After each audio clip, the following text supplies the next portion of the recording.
மீண்டும் இந்தியாவை நோக்கி படையெடுக்கும் வைரஸ்.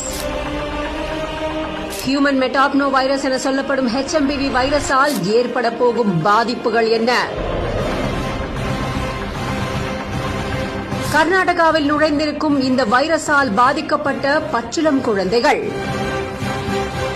சைனால இப்போ பரவிட்டு இருக்கிற HMPV வைரஸ் பாதிப்பு பெங்களூர்ல குழந்தைகளுக்கு கண்டறியப்பட்டிருக்கு. பிறந்து 3 மாசமே ஆன குழந்தைக்கும் மற்றும் 8 மாதமான குழந்தைக்கும் தொற்று உறுதியானது மருத்துவ தகவல்கள் மூலமா வெளிவந்திருக்கு. பச்சிளம் குழந்தை டிஸ்சார்ஜ் செய்யப்பட்ட நிலையில இன்னொரு குழந்தை சிகிச்சையில இருக்கிறதாகவும் தகவல்கள் தெரிவிக்குது. இது பொதுமக்களிடையே பெரும் கவலையை ஏற்படுத்தி இருந்தாலும் கூட இதை கண்டு நாம அச்சப்பட தேவையில்லை அப்படின்னு மருத்துவர்கள் தொடர்ந்து சொல்லிக்கிட்டு தான் இருக்காங்க. இந்த HMPV வைரஸ்னா என்ன? இந்த HMPV தொற்று பத்தி நாம தெரிஞ்சுக்க வேண்டிய முக்கியமான விஷயங்கள் இந்த பதிவுல பார்க்கலாம். ஹியூமன் மெட்டாப்னோ வைரஸ் முதல்ல நம்மளோட சுவாச குழாவை பாதிக்குது. பாராமிக்சோ வைரஸ் குடும்பத்தை சேர்ந்த இந்த வைரஸ் முதல்ல 2001ஆம் ஆண்டு கண்டுபிடிக்கப்பட்டிருக்கு. இது எல்லா தரப்பினரையுமே பாதிக்கும் அப்படிங்கிற போதிலும் குழந்தைகள், முதியவர்கள் மற்றும் நோய் எதிர்ப்பு சக்தி குறைபாடு இருக்கவங்களை இது சீக்கிரமா தொத்திக்கும் அப்படின்னு சொல்லப்படுது. இந்த HMPV வைரஸ் எப்படி பரவுதுன்னா, HMPV தொற்றால பாதிக்கப்பட்ட நபர் இருமல் அல்லது தும்பும் போதோ வெளியாகும் சுவாச நீர்த்துளிகள் மூலமா இது பரவுது. கிட்டத்தட்ட